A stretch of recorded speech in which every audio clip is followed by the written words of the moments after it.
Hey guys, thank you so much for coming. As Jason already said, my name is Ronny Mraz. I was a technical sound designer on the project, and among other things, I was responsible for designing the music system for the game. My name is Abramson. I'm a composer. I did the music for Just Cause 4, and I worked very closely with Ronny, Jason, and the rest of the team at Avalanche to design music that not only supports the narrative and the story, but also supports the dynamic systems of the game. So Ronny, if we're going to talk about these dynamic systems in Just Cause 4, maybe we should give a quick synopsis of the game. It's a great idea. So for those of you that aren't familiar with the game, Just Cause 4 is an open-world sandbox action-adventure game that takes place on a fictional South American island, the world of Solis. The narrative primarily follows the conflict between the Army of Chaos, which is a rebel army who Rico, the main protagonist, pictured in the slide, forms on Solis to fight the Black Hand, which is a military force led by antagonists Gabriela Morales and Oscar Espinosa. This military force has primary control of the island. Just Cause is a series that prides itself on absolute player freedom. The player's main form of navigation is of high speed in the form of an always accessible wingsuit, parachute, and grappling hook. The game also gives the player an incredibly dynamic physics playground to create the most over-the-top action sequences that their imagination can think of. To give you guys a bit more context about what the game is all about, we have a trailer to sort of bring you guys into the world of Solis. May contain content inappropriate for children, just a fair warning.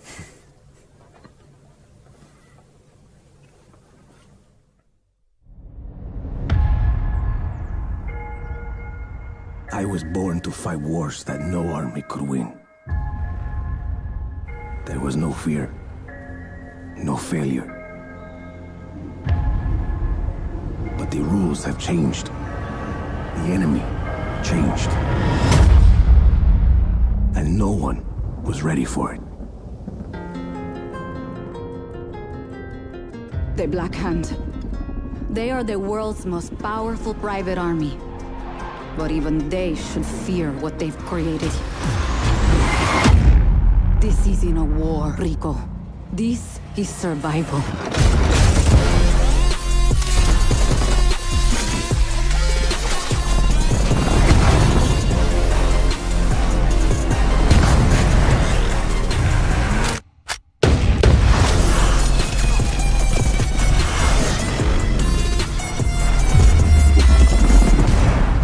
Does that happen a lot? Want me getting shot at? All the time. Make no mistake. What a renaissance.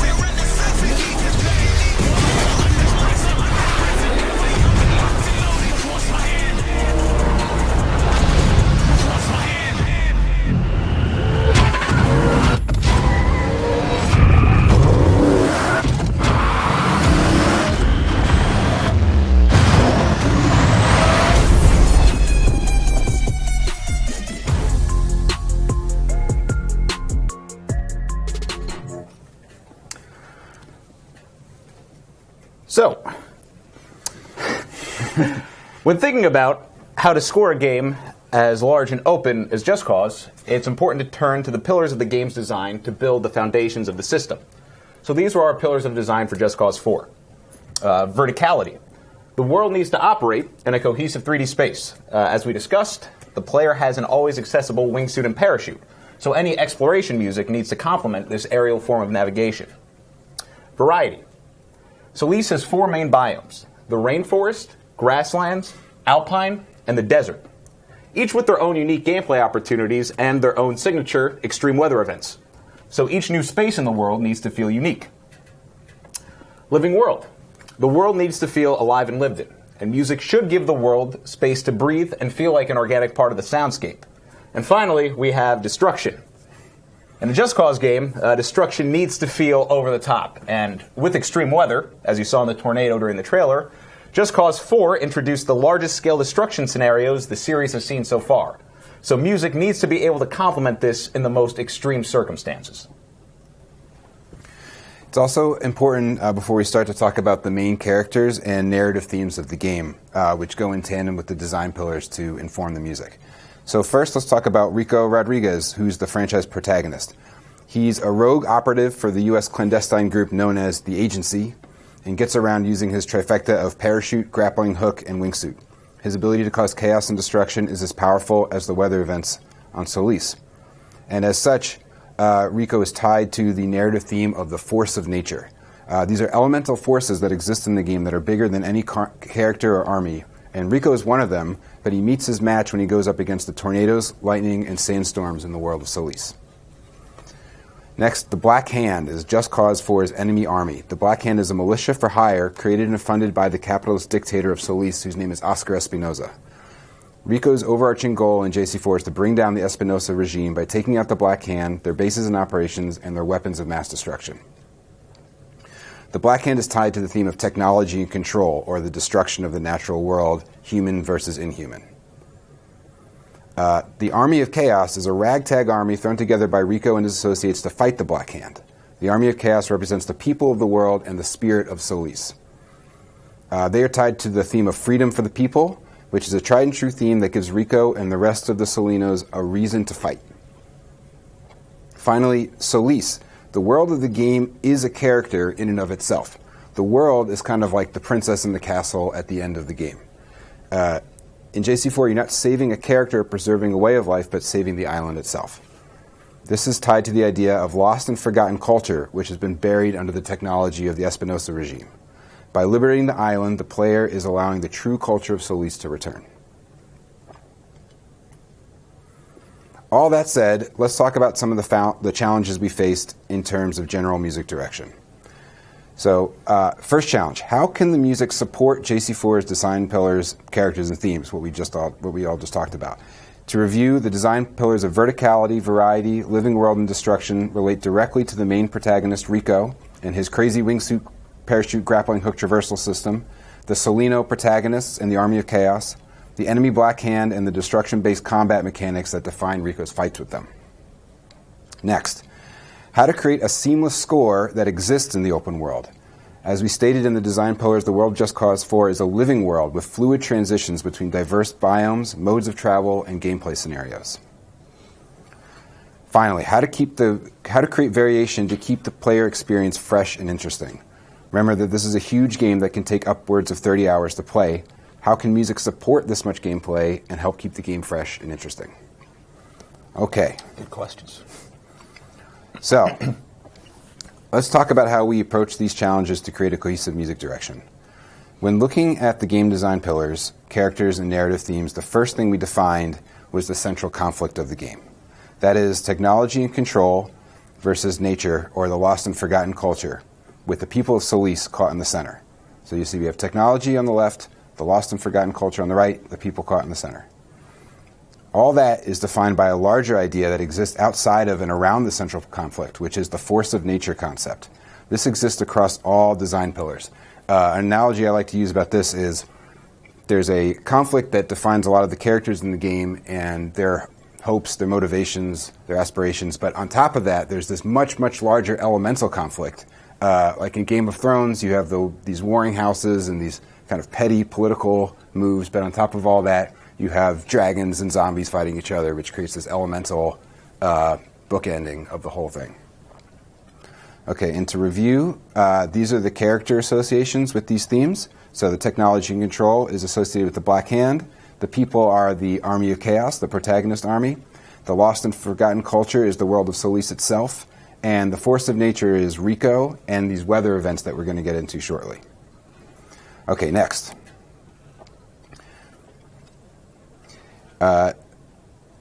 The big concepts and their associated characters are experienced in the game through two main game loops which form the core of what you're doing, namely combat and exploration. So, as you'll see, when the people and Rico are fighting the Black Hand, you get combat music, which is on the left side of the screen. When Rico and the people are exploring the world and bringing back the lost and forgotten culture, you get exploration music and diegetic music on the right side of the screen. Diegetic music falls in the umbrella of exploration music, as we're going to get to shortly. And then these loops are represented by the design pillars. So you'll see in combat music we have the design pillars: verticality, variety, destruction. Exploration music, verticality again, variety again, but this time also living world. and finally the diegetic music, variety, and the living world. Next, I was able to come up with some musical ideas which represented these big concepts through their gameplay mechanics. So the Black Hand, remember Black Hand is technology and control, they're represented by cheesy tongue-in-cheek synths, while combat in general utilized distorted elements and modern production techniques. Remember that the spirit of the people of Solis, is very important. So the rhythmic energy and punk DIY aesthetic defined the Army of Chaos, while exploration of the world of Solis incorporated found sounds. Does everybody know what found sounds means? So in this case, what we did was we kind of faked archival recordings and then fake sampled them, as if we were discovering this lost music that existed in forgotten music studios or record shops, closed and boarded up record shops throughout the world. Finally, organic natural sounds blend seamlessly with the sound world of the game to kind of represent the island itself. One big concept that didn't exist on this gradient, or rather exists throughout the entire gradient, is the force of nature, or RICO. Okay, this overarching concept that permeated the whole game creates a sense of stakes and scale to the narrative. There's tons of examples of this in fantasy and science fiction. Star Wars has, the first movie, or A New Hope, is kind of a hero arc in and of itself, but then that becomes nested into a larger hero arc. Harry Potter, each novel kind of spins out where the stakes raise up each time you go around. It's kind of the same story over and over again, but it gets bigger and bigger. So one of the ways that we decided to create a sense of scale and raise the stakes is by using the associative power of an orchestra in the musical language. Okay, so another way of looking at this is on a graph where the x-axis represents our gradient of conflict between the technology and control and the forgotten culture, represented by synths, all the way to organic and natural sounds. And then on the y-axis is the stakes. So the orchestral force of nature music can exist throughout the rest of the gradient of conflict, but can raise or lower the stakes of that conflict depending on how much we use of it. So here's a basic outline of all the different types of music in the game and how they relate to the music direction. First, we have open world combat. This is combat that exists within the world of the game, kind of naturally in the world. RICO doesn't necessarily mean to get into open world combat when it happens. Sometimes it's like an accident. And it's very fluid with the exploration music of the game. Next is strike combat. This is music that the player will intentionally this is music that will play when the player intentionally enters a combat zone or a territory that's controlled by the Black Hand. Yeah, to give you a little bit more context about what that means, strike areas are basically specific scripted mission areas that exist in the open world, so they have a different type of combat that the player is engaging in. But we'll give more detail about those missions a little bit later on in the presentation. Next, we have campaign combat. The campaigns form the narrative backbone of the story, and as such, the campaign combat has the highest stakes, right? So you see it's on the upper left-hand quadrant of the graph. We have a lot of orchestral music, synths, distorted elements, and rhythmic energy. Next, ground exploration. So ground exploration is low tension, so it's not using that much orchestra, but it's using a lot of found sounds and organic and natural sounds. Flying exploration, slightly more tension. We have a little bit of rhythmic energy, some found sounds, and organic and natural sounds. Diegetic music is extremely low tension. It's not really part of the underscore, right? Diegetic exists in the world. So it's using organic and natural sounds that you might find in the world. You'll notice, lastly, that the upper right-hand corner is empty. That would be very high-stakes music that's very low tension. So that doesn't actually happen in the gameplay very much, but it does happen in the cutscenes when you have a cathartic cutscene moment where there's a lot of emotional energy going on. You'll hear orchestral music that is low tension in those moments. So now that we've laid out all the different types of music that you see in game, we're going to watch an overview video that illustrates some of the gameplay music states that the player might find themselves in.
Copy on hostile contact. Free to engage.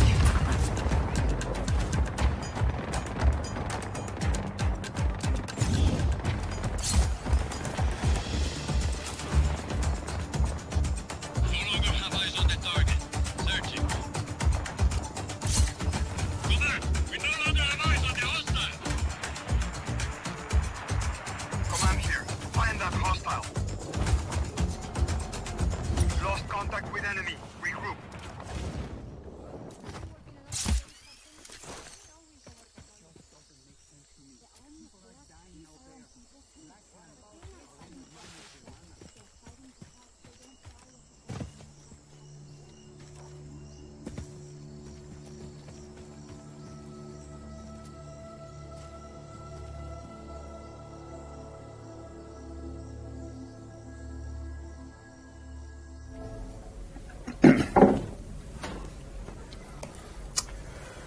So, what did we just watch? Our goal was to create a value-driven music system, or a system that's constantly listening. So our middleware, which for those of you who are not familiar with audio middleware, it's a sort of audio editing tool that exists outside of the game engine. For that, we used a program called Fmod. So the music system is rooted out of a single parent Fmod event, which is what controls what audio plays in the game. So this event is constantly looping along its timeline and listening for player or gameplay actions. So we use over 50 in-game parameters and make heavy use of a feature in Fmod known as transition regions to transition between what we define as macro music states. Those are the states that you saw come up at the bottom of the screen. So Fmod's transition system has its own internal priority system, which is incredibly useful to define which music state is the most important at any given time when a number of transition trigger conditions could be true at the same time. So once we decide on our macro music state, we then utilize another feature in Fmod known as nested events to navigate through different micro music states, which creates sort of a tree-driven routing structure that allowed all tracked values from the parent event to permeate into the child events seamlessly. So this is an overview of our master music switch Fmod event. You can see from the image that we have a lot of transition regions. Those are the green things. However, inherently they're organized in a top-down hierarchy of importance, so only one of them is ever triggering at any given time. It's also important to recognize that when working with transitions, Fmod only supports logical AND operators, so when multiple conditions are true at the same time. So therefore, each transition that ends at the same destination is actually functioning as an alternative OR operator. So we have variability in what sort of choice we have to land at the same destination. So it's not necessarily as crazy as it looks. So in this image, you can see all of our macro music states organized on Fmod's timeline. If you're familiar with Fmod, you can probably tell that each instrument on its own designated track contains nested events that allow us to navigate into micro music states. These define further possible options within a macro music state. But these images probably make this a little challenging to make sense of, and our music states can be more easily digested through this diagram of macro music states. So this is a flowchart resembling our open world master music switch Fmod event that you just saw on the previous slides. The player could enter into any one of these music states at any given time. So at the crux of it, we have our exploration music, which, as we saw, can be different whether the player is on the ground or in the air. We also have macro states for when the player is engaged in open world combat or currently in a strike area, which, as we spoke briefly on before, can be defined as an open world mission. Again, we'll dig into those a little bit more later. But first, let's go over some exploration music. Well, since it forms the center of that master switch, let's dive a little deeper in. To understand exploration in Just Cause 4, we need to talk a little bit about the biomes in Solis. It's important for us to have a unique musical tone for each biome, with each environment given its own suite of instrumentation. This creates a sense of space to the world and gives the player the sense that exploration and travel can make Solis feel expansive. Variation in world music is almost as old as video games themselves. I always think of the first time I played Mario 3 and I got to World 5 and I was like through the looking glass, and it was an incredible feeling of having been on a journey that was not even close to over. But what's different about Just Cause 4 is that this is a non-linear progression through the world, meaning each biome has to feel distinct and different, but at the same time, the player needs to be able to move seamlessly between them. So it's not like level 4 and level 5 and level 6 and level 7. They're all interrelated. Each biome has its own vibe, which lends itself to its own musical sound and style. So just to briefly go through them, the rainforest is raw and mysterious with dark textures and mysterious harmonies. The grasslands is open and beautiful with strings, open harmonies, soaring melodies. The desert is arid and expansive, so we used Morricone-adjacent Western palette, right?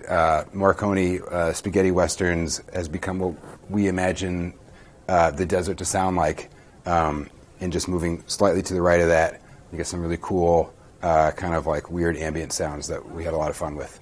The alpine is icy and desolate, so we used high tessituras, bells, and icy strings.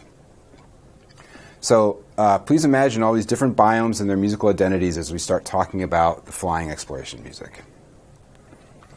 Flying is the main method of world traversal and a signature gameplay mechanic. The player will hear flying music a lot. The music must capture the vibe of the mechanic, exploration in general, and multiple gameplay scenarios without getting repetitive. Here's some keywords from our creative brief that I really like to think about when talking about flying. Freely, graceful, effortless, and my favorite is like a bird of prey in flight.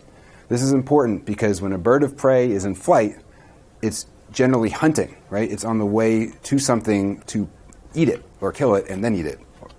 So it's really important to remember when we're talking about Rico flying around, while it's beautiful and expansive and fun, it's also on some levels goal-oriented.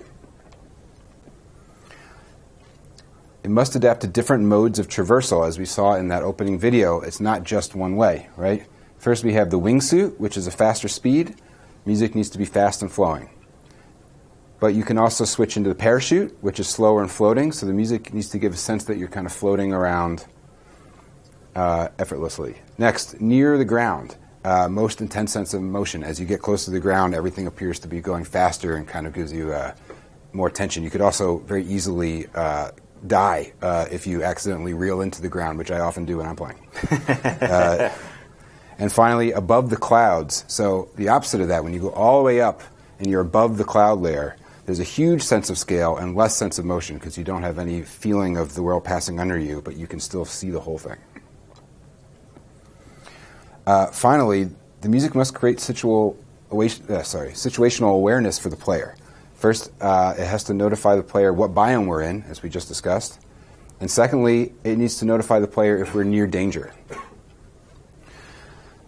Well, Ronny, we have an understanding of how the instrumentation and style might change with each biome, as well as the intended vibe that flying music represents for the player. We know the different mechanics, scenarios, and situations that the music needs to support. But how would you go about implementing these concepts into the gameplay experience? Oh, that's a great question, Zach. So let's break down what's actually happening when we're inside the exploration music state, in this case, flying exploration music. The first thing we want to check for is the last biome that we're aware that the player is in. Flying music will also account for different layers of music. So different layers of music, as we saw, will fade in if the player is wingsuiting, parachuting, or near the ground. Additionally, if the player enters a danger state from the sky, as we saw in the video when being surrounded by enemies, we will fade in a specific layer of music to give the situational awareness of what is happening below. All right, let's talk about some ground exploration stuff. While the player may not spend that much time on the ground, they may be searching for collectibles or hidden locations. So ground exploration must seamlessly blend with and create a glow around the game world. What I mean by glow is Rico is obviously the protagonist walking through the world and is surrounded by this amazing sound design that Jason and Ronny worked on. But then around that is the emotional response that the player might have by being in that place. So it has to blend in to this incredible sound design without obstructing it, and also kind of create this emotional halo that allows the player to kind of not just be in the world, but also feel the world as if they were really there.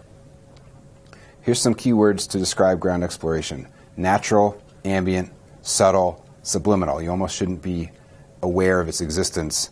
It's almost musical sound design. As I just said, it must seamlessly blend with flying music. Flying and ground exploration exist on an exploration gradient.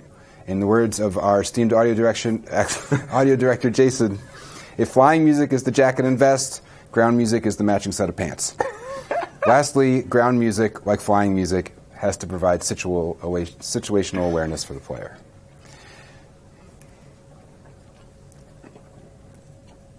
Well, Ronny, if ground exploration music exists alongside flying music and needs to provide situational awareness for the player, how might a technical sound designer such as yourself implement this concept? Yeah, it's like you know what I'm going to say before I even say it.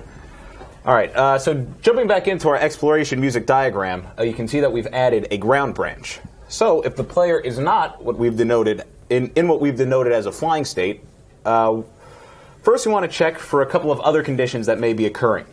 If the player is in what we've defined as the danger state, as we saw in the first video, we will select a piece of ambient ground danger music to play.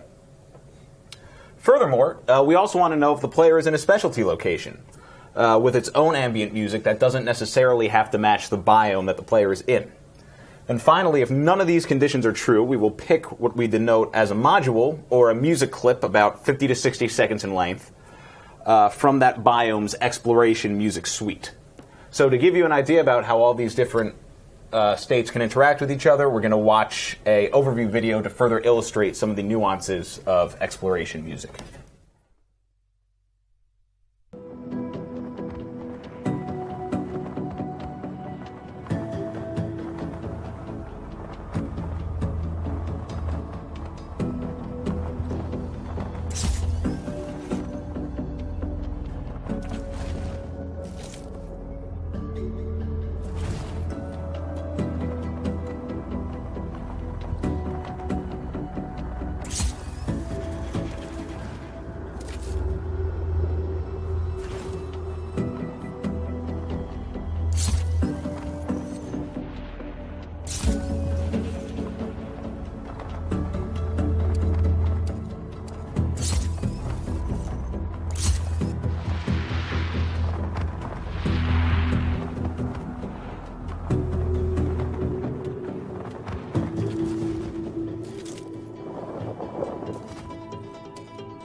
So in discussing how we would add versatility to the score, we expanded upon this idea of layering that we established in exploration music.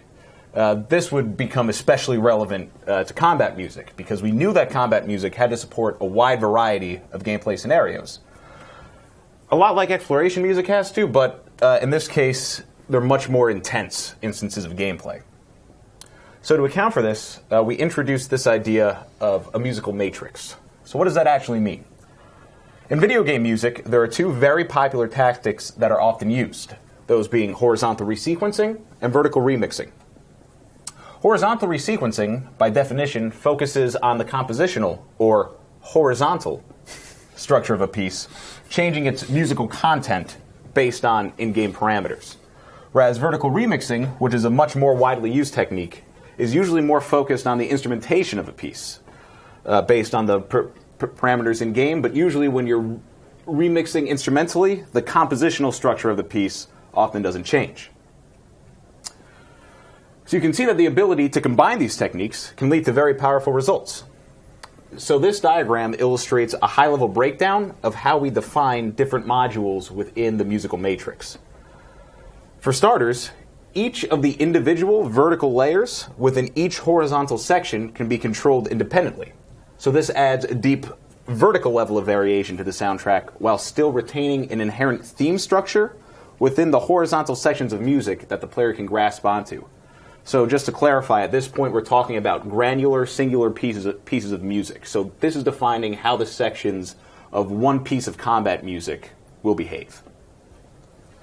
So if we were to break down this example, any layer of any section of music can transition into any other layer of any other section of that piece of music, based on what's happening during gameplay. So which means a transition can occur from Section 1, Layer 1 to Section 3, Layer 3, or back to Section 2, Layer 1 if game conditions call for it. Once we've established this, at this point, transitions pretty much became layer agnostic. It didn't matter.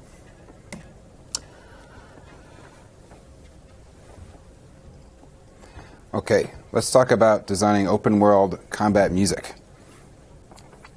The variation in both form and arrangement that were now available to us with this musical matrix concept allowed us to approach combat from a new perspective. So let's talk about open world combat first. That is combat that exists across the game world and not in any scripted or objective-based scenario. This is what we're talking about before, where you may not intentionally get yourself into this combat. It might happen accidentally. It happens within the world. It can happen in towns and villages, on the highway, lots of different places. So here are some of the challenges. How can open world combat happen, which happens a lot? How can we make these encounters feel fresh yet familiar? How do we support open-ended and free-form combat gameplay? These combat scenarios can be as long or as short as the player wants or can handle, and the music must adapt to the gameplay style of the player. And then finally, how do we emphasize Rico as an action hero?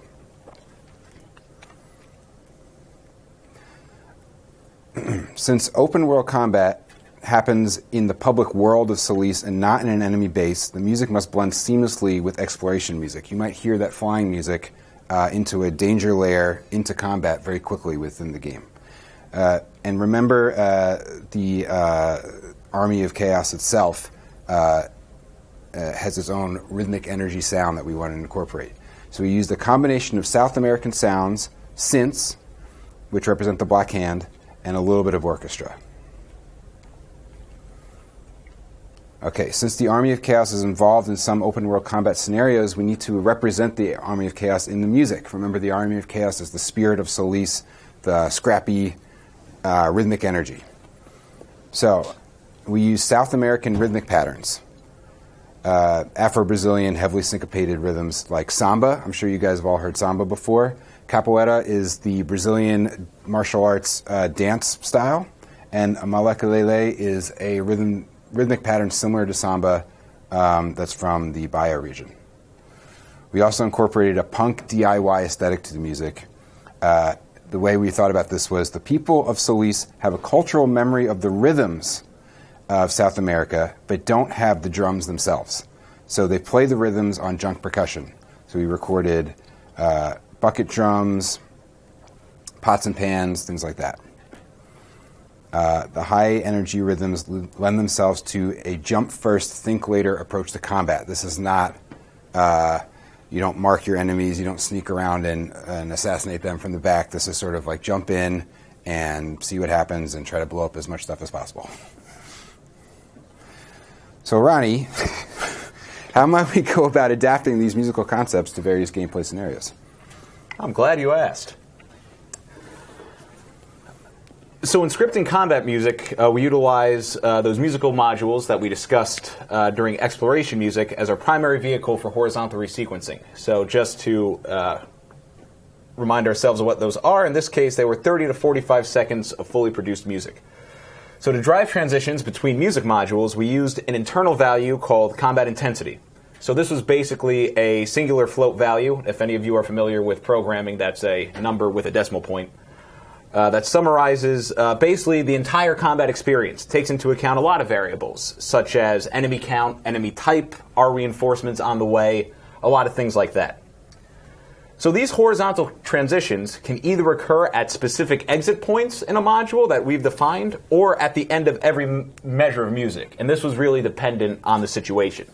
So for example, transitions to an increased intensity state usually occurred as soon as possible, usually at the end of the current measure of music, whereas transitions to other modules of the same intensity usually occurred at the end of the current module to give the piece a little bit of room to breathe.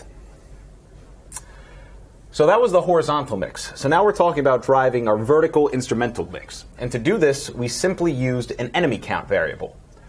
So this variable allowed versatility within modules without, explicitly changing intensity level of the piece. So for instance, if the player was in an intense combat sequence but killed all the enemies in an area, there would be a distinguishable difference in the music without a sudden drop in intensity. So in order to make all this happen, as opposed to streaming multiple separate stereo files stacked on top of each other, we actually utilized a multi-channel technique for our vertical mix.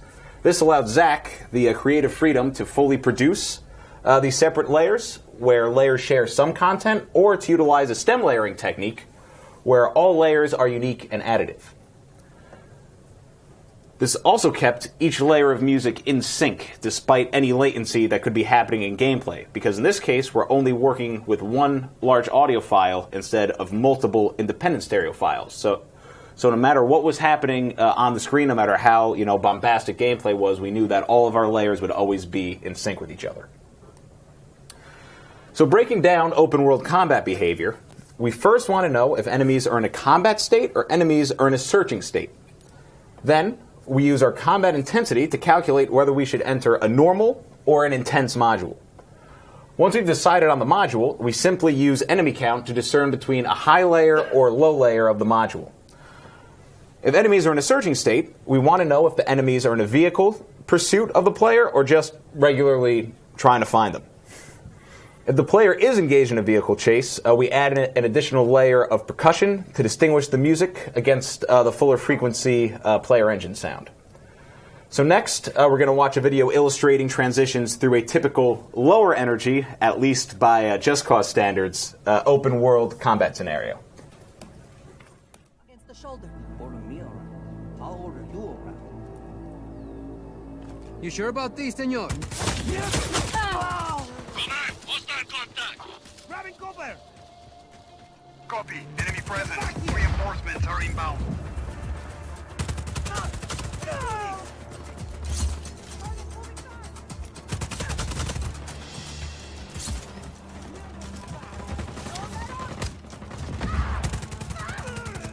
I need cover! Take out the target.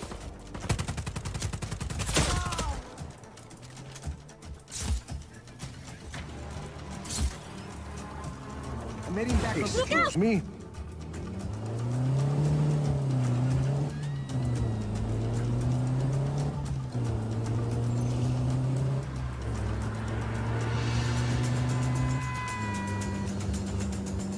No longer have eyes on the target. Searching. Command, we no longer have eyes on the hostile. Acknowledge. Maintain pursuit. Get out!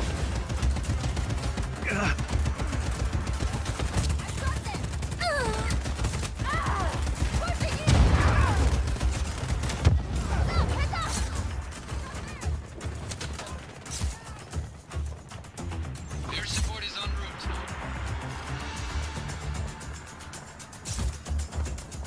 Lost visual. Starting search.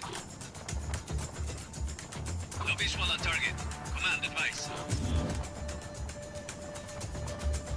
Acknowledge. Target is at large. Re-establish visual.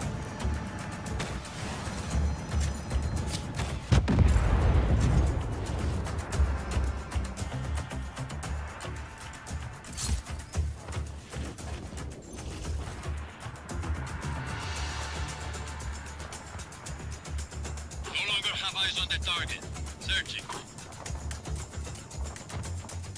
No visual on target. Command advice. Acknowledge. Target is at large. Re-establish visual. Back to your posts.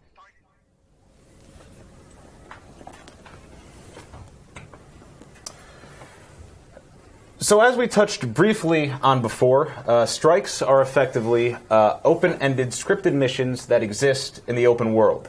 This is objective-based gameplay that takes place in areas controlled by the Black Hand. So though the player will certainly engage in combat during these scenarios, we want to treat strike combat a little bit differently. First, let's talk about the challenges. How do we musically represent open-ended yet scripted missions that exist in the open world? How do we support player choice in free-form gameplay? These objectives are not fixed, and while the player objectives are fixed, the playing style generally isn't. Likewise, the player can choose to leave or enter a strike at any time. How to support increased gameplay logic.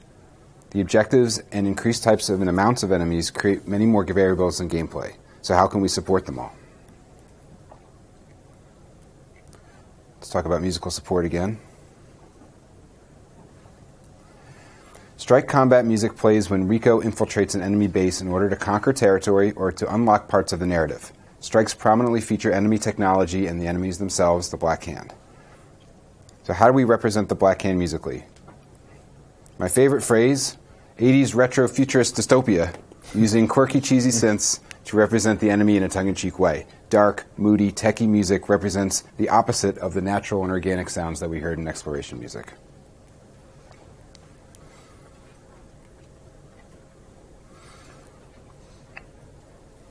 Increased scale.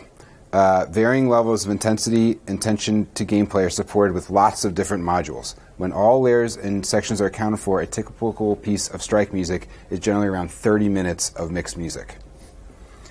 So Ronny, with all those different modules and layers of cheesy synths, how did you go about accounting for the different gameplay scenarios? Another great question. All right, so breaking down the strike gameplay structure, this diagram looks like a lot, but you can immediately discern the structural similarities to open-world combat music, with, as we discussed, some additional module classifications. This time we've added quiet and loud as additional modules to intense and normal. So this helps add versatility to the music, especially when we're dealing with longer plateaus of gameplay. We don't know how long it will take players to figure out how to do an objective. And we need to underscore these moments as non-invasively as possible so that the exciting moments have more impact. You know, like film scoring.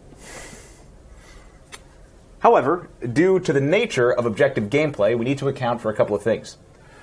Strikes contain objectives that players can fail. These objectives need to feel exciting, and the player needs to know that they are doing something important.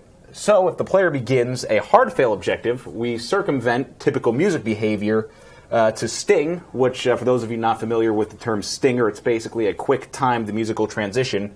We sting up into a loud module. Likewise, we can use this condition to trigger directly into a loud module if the player enters the strike area, doesn't engage in combat, and goes directly to a hard fail objective. We also have conditions to account for custom scripted events. So if a designer means for a moment during a strike mission to be important, we can send a specific event trigger and have music sting up into a loud module again. An example of this might be if the player flips an important switch. No enemies have showed up yet, but we want to communicate its effect on gameplay. One of the things that I personally enjoy about what we've done here is that if the music is already at an appropriate level of intensity, then nothing happens and music resumes unhindered. So, next we're going to watch a video of strike gameplay that illustrates some of these objective calls here. The first we're going to watch, the player is going to go into the strike, engage in combat, and then activate an objective. And in the second video, the player is going to fly into the strike mission and immediately engage with one of these triggered sting objectives without first engaging in combat. Power it on. Is this still plan A? See, it is. Hostile in our area of operation. Acknowledged. Intruder on site. All units engaged.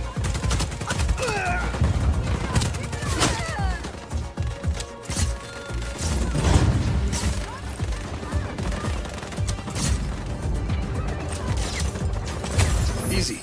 Your turn. Don't go far.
So, going back to our original diagram of macro music states, a diagram that can be reduced to this, in actuality, should look a lot more like this.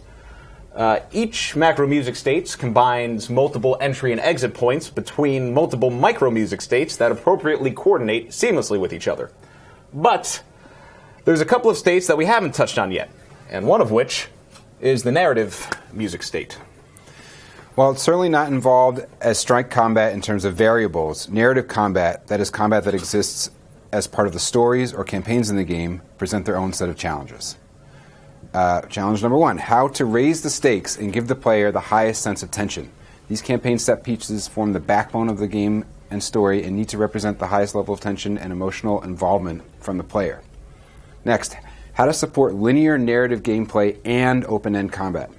Unlike strike combat, the objectives of campaign combat are very linear and come closest to classic gameplay. But at the same time, combat style and timing is still very open-ended and player-specific. How to support the extreme weather events of narrative gameplay. The tornadoes, lightning, sandstorms, and blizzards are all featured in various campaigns. How can we use the sound palette to best represent these elements? Okay, so as we said before, the first thing we did was increase the use of orchestral instruments to create a sense of scale and association with Hollywood blockbuster soundscapes du jour. More prominent melodic material. Whereas in strike and open world combat we get melodic fragments, in campaign music we might get the whole melody. I don't know if you guys heard Ronny say that the strike and open world combat music can transition from one module to the next by measure. Meaning that if I wrote a melody that was longer than a measure, it would transition out in the middle of the melody and might be kind of jarring to the player. So in that situation, you need to do tiny melodic fragments that won't cause the player's ear to kind of like, oh, something weird just happened there. But in the campaign music, because we're getting much longer stretches, we're able to stretch out and bring in these big melodies, which in turn raise the stakes.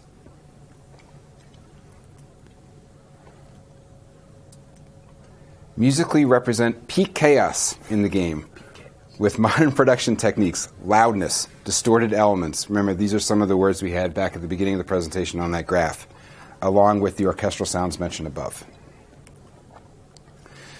Narrative combat is objective-driven. Each objective increases the tension and difficulty for the player in a linear way, leading to a climactic moment, which is sort of like the boss levels in the game.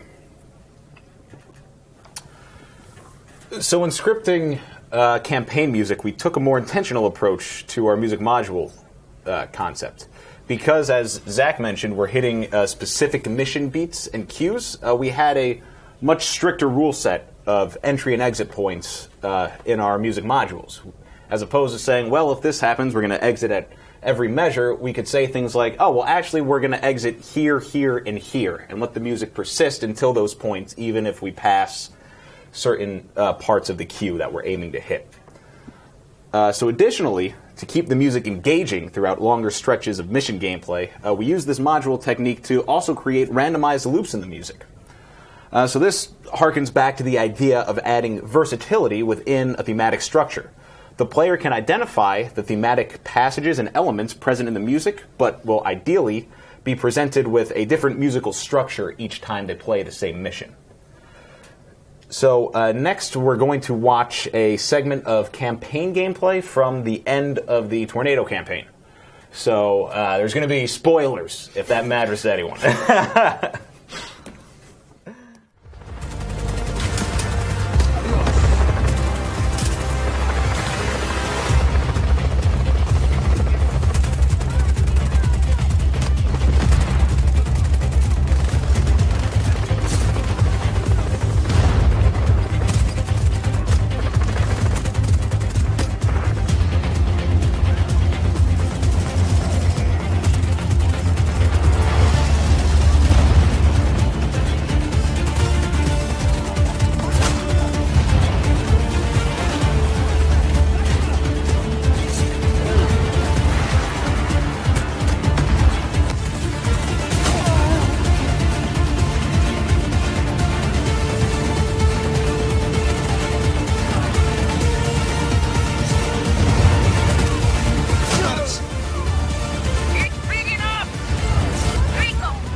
So, going back to our macro music state diagram, as we saw during the video examples, the mute music state is often used during a cooldown period between music states, or if the player finds themselves in a dense sound design scenario, such as we saw in the first video inside of a frontline open world battle, but not in combat. However, the mute music state also has a lot to do with diegetic music plays throughout the world. So diegetic music played a huge role when creating an authentic South American soundscape. Throughout the world, we have vehicle radio, radio objects, and dance floors, all equipped with 8 fully programmed radio stations. In addition to these radios, busker groups fill cities and towns. We have 4 different busker groups randomly populated throughout Solis: a quartet, trio, duet, and 2 solo groups. And to increase the variety of these groups, any combination of buskers from a group can perform together. So for instance, 4 players from a quartet group or 2 players from a quartet group could spawn in-game, and the music will behave as one would expect. The player would only hear parts of the song that correspond to the visible instruments on screen. So a few notes about the challenges of writing that busker music.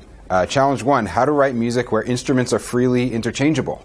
What that means is that, let's say one time you're hearing a charango, a guitar, and a flute, and the next time you're just hearing the flute and the guitar, no charango.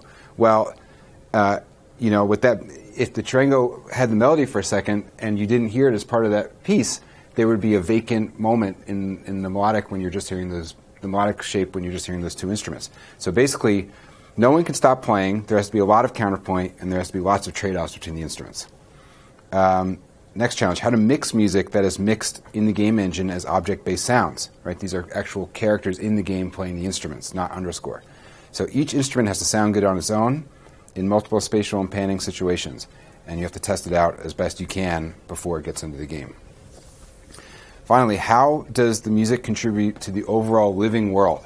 Well, what we did for the busker music was the buskers in the game are all playing arrangements of the main theme of the underscore of the game. So we were using the buskers as a way to bridge the underscore and the game world itself to create more of a living world.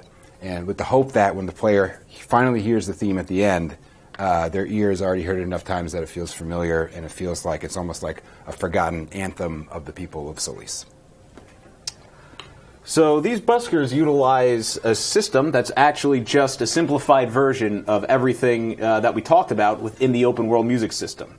We have a parent track that is a multi-channel file containing all of the busker layers, and these layers are then mixed down to stereo pairs in Fmod, and audio is sent out to the proper objects in the world. So much like we adhere to a hierarchy when transitioning between music states, we also have a hierarchy in place when it comes to the behavior of diegetic music. We want to make the world feel as cohesive to the player as possible.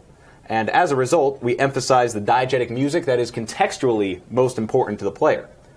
So looking at this diagram to the right, if the player is in a vehicle with their own radio on, that is the most relevant music to the player.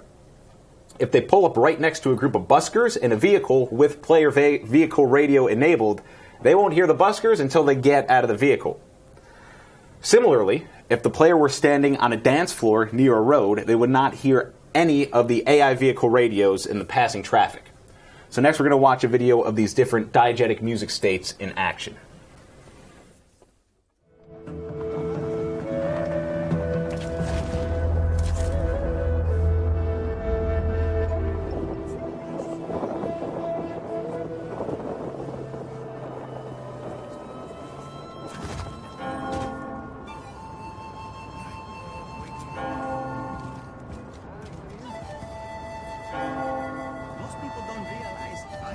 Yes, I'm tired.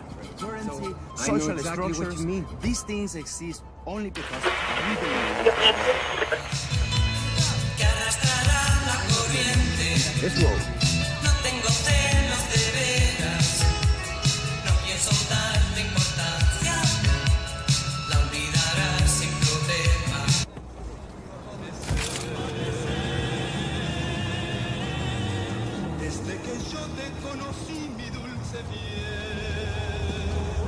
Wow, no? I wish I could just enjoy a nice drink.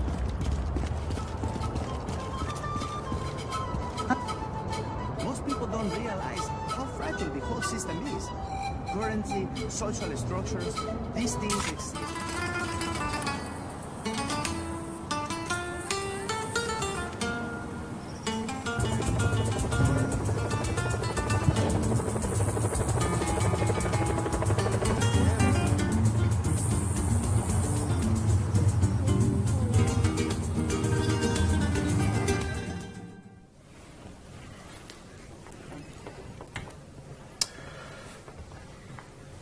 So as you can see, even in cases where soundtrack music is muted, it's important for the music system to be aware of in-game actions in order to create a contextually cohesive soundtrack as well as manage performance, very important, and contribute to a seamless mix. So thank you all so much for coming and listening to our talk. Special thanks to Marcia and Jason for putting this together, and of course NYCGA and the New York chapter of Gang for having us this evening. Thanks, guys. Thank you.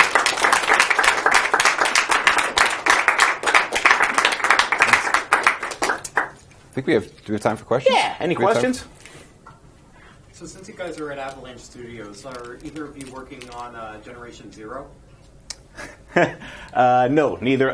None of us here are involved in the Generation Zero project. It's mainly being developed in Sweden. I came late, so maybe you said this in the beginning, but how long did it take you to make this? The game overall? No, the music for the game. I was on the project for 18 months, but Ronny was working on it for pretty long after that, right? Yeah, so I think so Zach composed the score for 18 months, and the system itself probably took about 2 years to put together. So I was just curious because there's so many different types of music, and I can imagine that would take a while to make, like, even the radio music. Like, it's more than just a weekend. Yeah. Definitely. It was a few weekends. Along those ends, as far as kind of ending up at the overall music system that you guys ended up at, how much of that, I guess, was in place or inherited from the previous Just Cause? Like, did you build it all from completely the ground up? Where obviously, like, concepts like horizontal and vertical layering kind of exist already in interactive music, but how much kind of experimentation or kind of problem solving did you feel like through? The system was pretty much built from the ground up, and Zach could elaborate on this a bit more, but we had a very cohesive, collaborative process throughout the entirety of the score as well as the systems development. So, we were just basically riffing ideas off of each other, trying them out, and if it worked, we just sort of went with it, and it just sort of snowballed and grew. Yeah. There was really an amazing process because I'm based here in New York along with the Avalanche guys. I was able to go into the office and we could test out ideas as we were trying them. So we would all be in communication about the aesthetic and the sound world and what kind of emotions we wanted to impart. And at the same time as being in touch about all that, we're also in touch about the gameplay stuff that we talked about. We're in touch about the different layers needed to make the wingsuiting experience as immersive as possible. Or, it took us a few months to get the combat system down, and how these different sections and mixed layers would all work together. And for each type of music in the game, there was one of those sort of generative processes where we talked about both. But once we got it set, we were really set on it, and we were able to be iterative in that way. So, yeah. Good. How many tracks were written and used in the game? Do you have a number? I don't know how many specifically tracks. I do have it in my head. That's how I'm using my brain space. We have 8 pieces of node music, or strike music, sorry. We have 8 pieces of strike music, at least 15 minutes in length. That's just linear, that's not involved. So each layer is at least 15 minutes in length. 4 pieces of open world combat music, at least 8 minutes in length. That's every layer scored out linearly. 4 pieces of flying exploration music, each layer scored out linearly, and 5 or 6 pieces of ground exploration music between 4 biomes, 4 different pieces of busker music broken out into the different types of busker groups, and then we have at least 60 minutes worth of cutscene music, and then another hour or so of campaign music. Okay. Layered. I think it's the best. So when you're writing a track, do you just like write a track and then worry about layering it out after that? Or, you know what I mean? Like, what's the process like?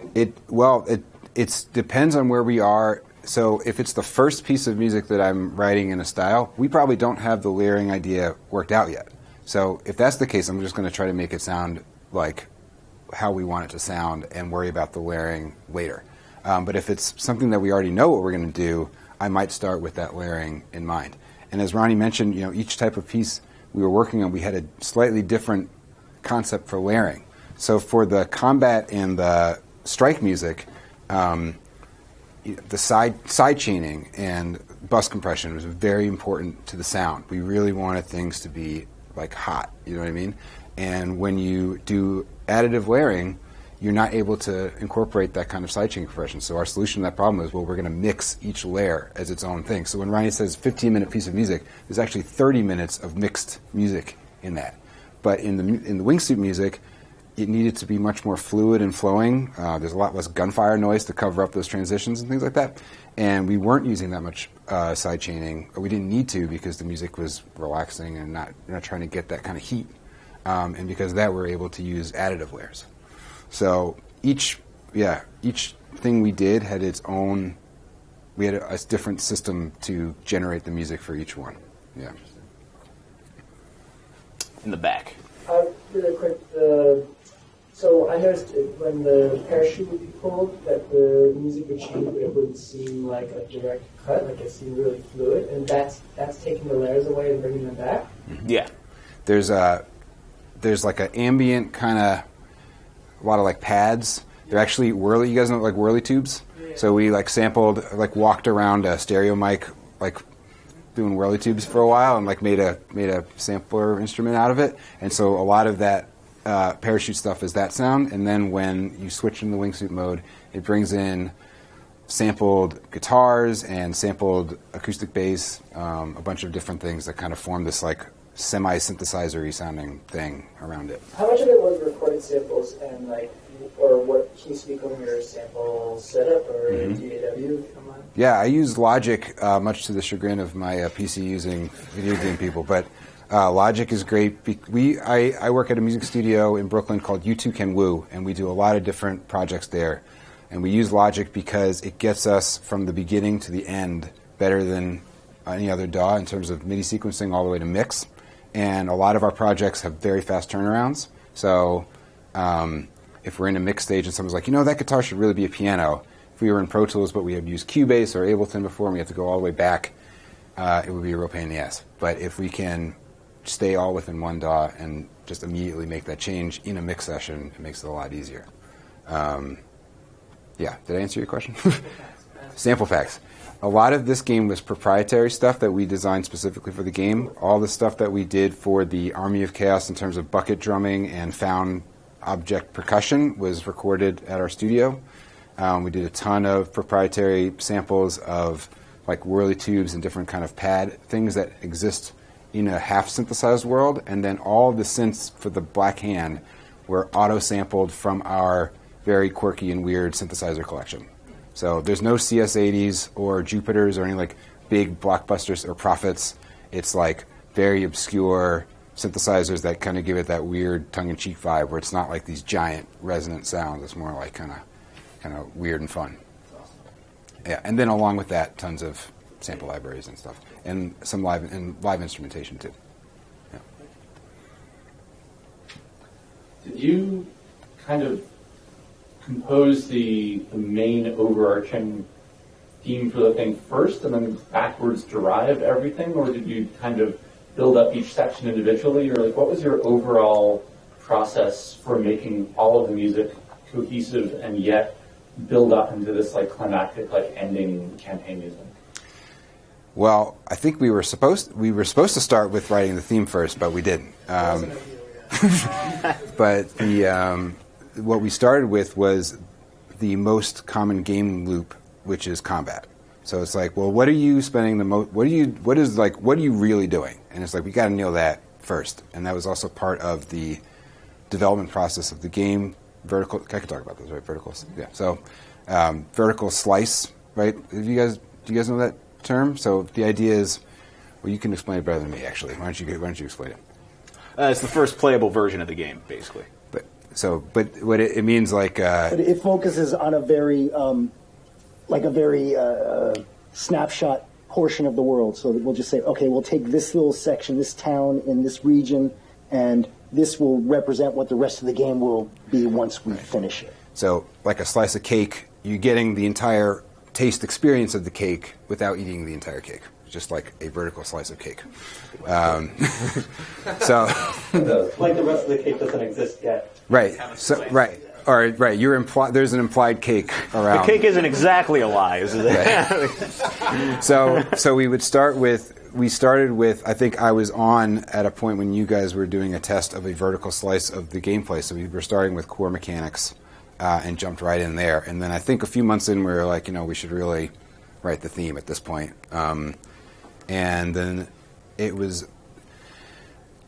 I think you can go about it in a lot of different ways. Like that graph that I showed you guys was not in my head as I was working. That was sort of made for these presentations. But those concepts were in my head as I was working. And the theme happened about 4 or 5 months in, I guess, and it sort of solidified a lot of the ideas that we were already kind of messing with. And then from there, we were able to spin out a little bit more from there.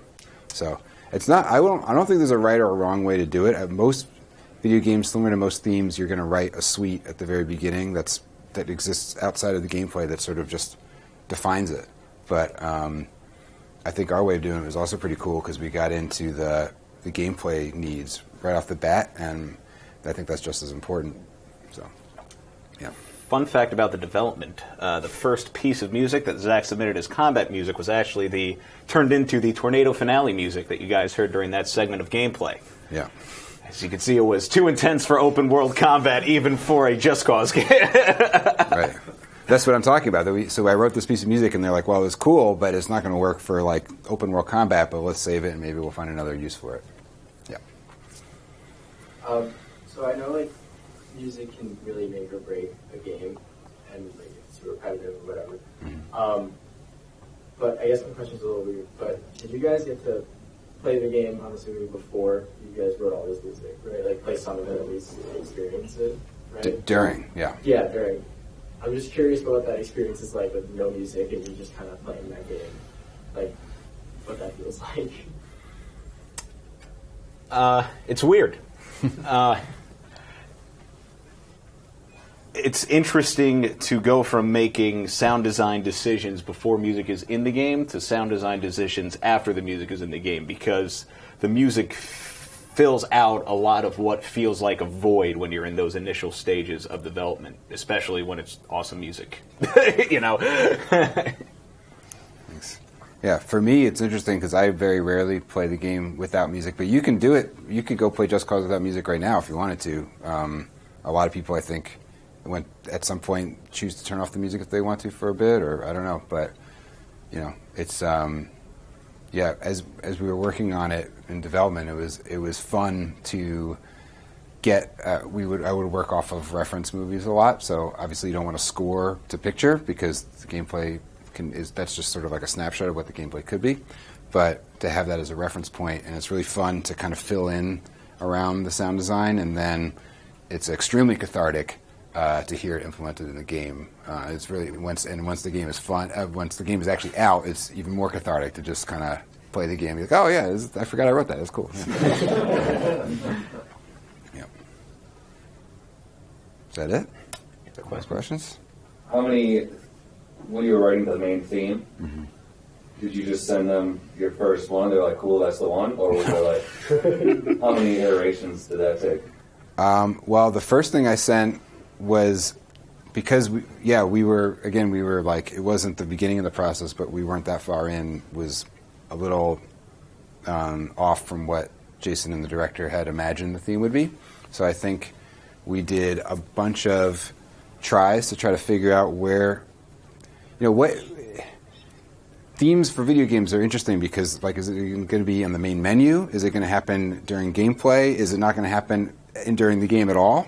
Like, you know, where does it exist in the game? You know, if you're thinking about it in terms of those, a theme can be very different. You know what I mean? So, but I guess we went through a bunch of rounds to figure out where it's going to sit in this kind of world of where the theme could be, and then from there we kind of honed in to really get the sound world correct.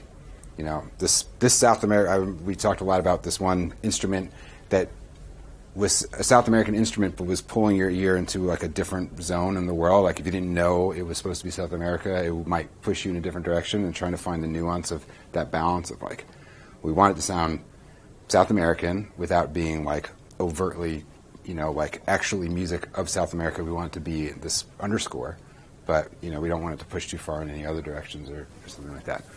It was, yeah, many rounds, but I think that's what, I think it's important to go through that many rounds, especially for something as important as a theme.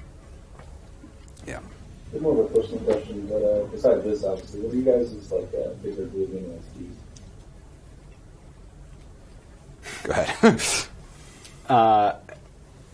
The Halo soundtracks are what got me into game audio, and I also love the work that Jeremy Soule did on the Elder Scrolls franchise.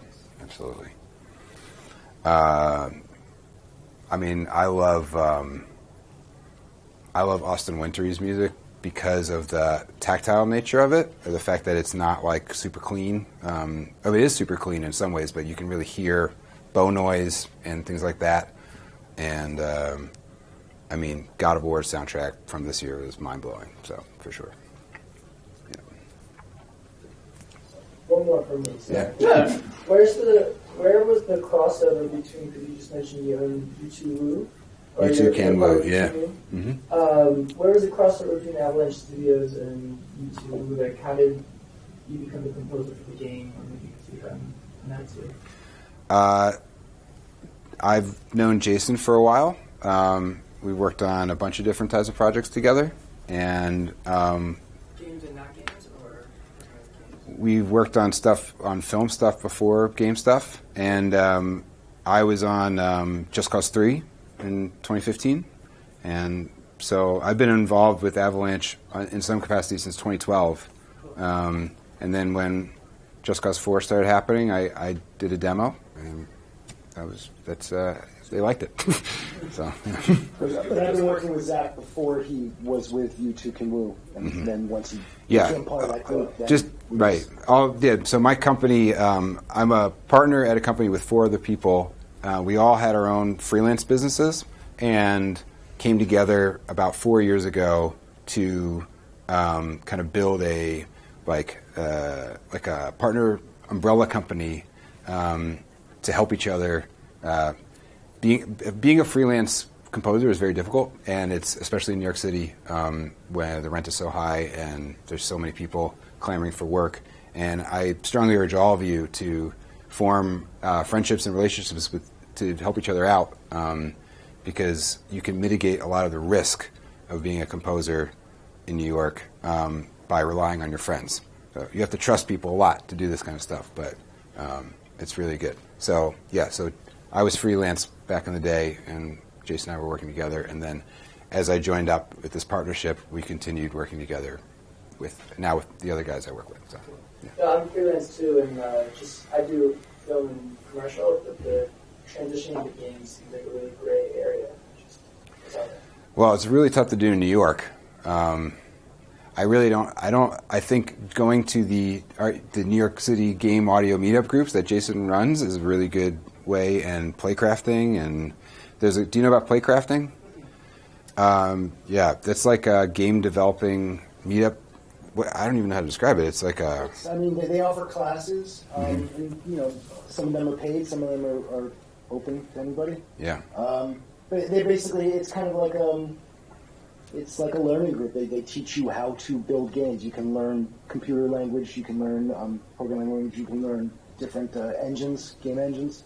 Yeah. They have different, sort of specialties. They run the expos too, right? Yeah. Which is a great way to meet. Play NYC. Yeah. They run every summer. That's play crafting. Yeah, I would say from a freelance standpoint, trying to get into the industry, networking, or more importantly, actually becoming friends with the people working on the types of things that you want to work on is incredibly important, because once you establish a lasting relationship with someone, you'll get work, in ways you didn't even expect. When you look back, it's like one thing led to another, and now we're all working on this project together, and it's really cool. And it would have never happened if we didn't become legitimate friends instead of just exchanging business cards with each other, Yeah, agreed. Mm-hmm. What was the hardest piece of music to compose, and why? That's a great question. The theme was hard because we did a lot of rounds. The node pieces were really hard because there was so much music, because it was just a really large amount of music. But each type of music, I don't think we ever hit a serious roadblock that I can remember. I can't remember it very well because it was a lot of not sleeping. But it felt like we were always moving forward, and I think challenges. You can look at challenges in a lot of different ways, and as long as you can always move forward, and each step you take, even if it's 2 steps forward, 1 step back, you're still kind of moving forward. And I felt throughout our entire process we had a really good moving forward thing happening. So, yeah, I think it was like in terms of bulk, the node stuff was hard. They're all kind of challenging at the beginning because we're trying to figure out what we're doing. But yeah. So should the time come for another sequel to the franchise, do you think that the game's audio engine, in terms of reacting to how the player plays, is going to get more complex, almost like what was in Doom 2016 with the sound system that Mick Gordon made? Yes, I think it's also important because you could. There's a new game out right now. I think it's called Ape Out, and the soundtrack is just this free jazz sort of thing, and cymbal hits occur when you're punching someone as an ape. It's a really out thing, but what they do with the music is really cool. That would suck in Just Cause. You don't want to hear a cymbal hit when you headshot someone, So So I think even as technology advances, it's important to sort of find the balance for the type of score that you're trying to make. Like if you're trying to make like a super hip freeform jazz score, yeah, that's really cool that everything interacts like that. But if you're trying to resemble sort of a cinematic, action film experience, you want to sort of find the balance of interactivity versus, film scoring in a way. Yeah, it's all at the service of the gameplay. So, I'm really excited about increased console technology and increased dynamic stuff in audio middleware, but, I think sometimes you use the tools as you need them to create the best experience for the player. So. When are we going to be able to hear it outside the game on iTunes or something? Oh, I don't know. That is a politically charged question. Which there is a Just Cause 4 soundtrack on Spotify right now, but it's I think it's the licensed music. It's the licensed music. So there's some of it. Someone put some of it on YouTube. Yeah, there's definitely some game rips on YouTube. The issue with the game rips are that the game music, as you saw, is all these modules that can interact. So I think the guys who are doing the game rips are doing a good job of like piecing them together, but. It would be nice to professionally do a version of them at some point, but yeah, we'll see. Hopefully sometime. I really look forward to it being out. Yeah. Zach, I have a question. Go on. How big was your music team at U2 Can Woo to actually edit all of this music? Yeah. Deliver it? That is a great question. So I work with a team of composers, producers, mix engineers, and pretty much everybody at my studio was involved in some capacity. We had 2 other people assisting on composing, 1 main mix engineer with a couple assistant mix engineers. I had a bunch of tech assistants whose help was like unbelievably valuable to help prepare a 250 track MIDI session to go to a 250 track audio session to go to a 32 track audio session, to get that down and make sure everything's cohesive and makes sense. And a ton of musicians, and I think it was probably, a team of, I think it was probably about 15 people or so, helping out. So, which is great. If I had done it by myself, I would be in hospital. Yeah. While composing, how could you figure out how the different layers would interact and shift with each other? That sort of thing? So I had a video, like I was saying, for almost every gameplay scenario. But the really powerful thing was being in communication with Ronny and being okay, what, I'm thinking when I'll test it out against the video. I'll maybe I'll throw it into Ableton. Ableton is really good for nonlinear stuff like this. I don't know if any of you guys use that program, but you can just have stuff on loop and just bring in a layer, bring out a layer. You can do that in Logic really easily too. So I'm always testing everything. I'll test it against the video, and it's I'm bringing this one in. I'm thinking about it in terms of this, or maybe Ronny came at it at the beginning. It was we want to use this variable, enemy count. I remember we had a meeting at the very beginning of the process. We were talking about this enemy count variable, so I knew that we were going to be talking about these. But that dynamic process of back and forth about this is working, we actually need these modules to be like this or like that, and then me actually going in and playing the game, or rather watching Ronny play the game, because I'm not good at the game. And the three of us talking about it, Jason, Ronny, myself talking about how it's all working together. That was where the real powerful stuff was. Yeah. Go ahead.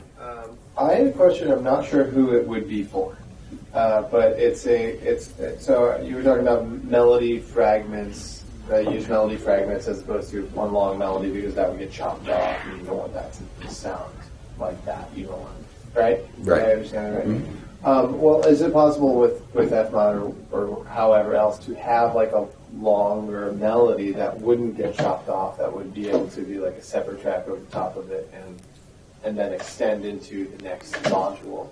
Is that possible, or not feasible, or feasible, or what? Yeah, so you're talking about specific exit points, if I'm understanding. So exit points of some of the track, but some of the track continuing and not being linked to any sort of the same loop, I guess, the same loop length, I guess. Absolutely. So there were a couple of gameplay segments during campaign music where we would say, all right, we want to loop this part of this cue until this happens, but no matter where we're at in the loop, we'll just let it play out until we reach the end of the loop. Then it'll expand into this section of music, but we don't necessarily want to exit this this section of music until we hear this melody, and then we'll say, yeah, let's exit here, here, here, and here. And if for some reason we make it past all those points, we're going to loop here and then exit, at the end of the measure. Oh, interesting. Okay. Yeah. There's a lot of, think about if the melody doesn't end in a specific place, you would then either have to somehow have the melody always end. It would be very difficult. You'd have to create melody tails for each if you did it that way. Do you know what I mean? It would be kind of difficult to do. It's doable, but it would involve hundreds of melody stopping points, or the melodies would have to fade out, which would also be maybe not great. Or the melodies have to end. Each melody have to always be exactly a certain amount of time. Well, I guess I was thinking, what if the melody just continued and just worked over the rest of the record? Right. Well, the issue with that is that you could totally do that. I guess you could just have a melody layer. The question is, how much melody do you want pulling a player's ear in a video game in any way? So our solution was, video game music generally rides in this middle ground where you don't want it to be boring and monotonous, because then the player gets bored of it. But if it becomes too much in the foreground, the player starts recognizing melodies and there was 6 hours of music in this game, but this is a 30-hour, 40-hour experience. You're going to hear it more than once. So you don't want it to be so recognizable that it pulls the player's ear. And that balance is not the easiest thing to find. So a lot of times video game music is kind of amelodic to avoid any of that association, and our kind of melodic fragments is one way to do it. But you're totally right that you could have a melody layer that just continued, and the music under it could kind of change, and the melody maybe would just work with all of that. That makes sense why that would not be maybe the best solution. Oh, it's something to try. We could do it. Try it next time. Also, it's not all in the same key, right? So like the next module coming in might be in a different key than. Yeah, the sound design is tuned in the game. It's tuned to D, I guess. And I remember the Dom Vega, who's now at one of the Swedish Avalanche offices, was doing a lot of that sound design tuning. And I was writing pieces in D, and then I wrote one in E flat. And Dom was like, "What are you doing? Why did you do that?" You didn't like maintain D So throughout the whole score. It's not maintained, but D is a common tone in a lot of it, because if you have a big explosion and you're in E flat, it would make this explosion sound not as cool. So it's not all in D, but it's in a lot of it is in D, G, A, E, B minor. Some of it's in F sharp minor because there's a ton of like flat six moves. So if you're in F sharp minor, there's like you can hit some D sometimes and things like that. That's cool. Yeah. How frequently would you go through that list of variables and check to see if anything's changed? And was that based off of a number of measures or something like that? So basically, the variables. You mean from a gameplay in the game standpoint, right? So the variables are updated every frame. So the variables are constantly changing and shifting with the gameplay. So in between specific transition points, the variable could change anywhere from none to 100 times, and Fmod is just checking for that at a specific point of transition. Or if we're doing something where we're fading, we can actually modulate the speed that a variable moves in Fmod. So in the case of the enemy count variable, we might say, okay, we want to enter the high variable when, let's just use an arbitrary number, there's 6 enemies around Rico. But if we were to go directly along that variable's timeline and fade in the layer based on how those enemies were literally behaving, the fade would sound very choppy. So what we can do is modulate that fade and say, well, from 5 to 6, it'll take about a second for us to fade in that layer, and then we'll dial it back, from 6 to 5, maybe a couple more seconds to let it die down for a bit. All right. Okay. That's it. Thank you guys so much. Thank you guys.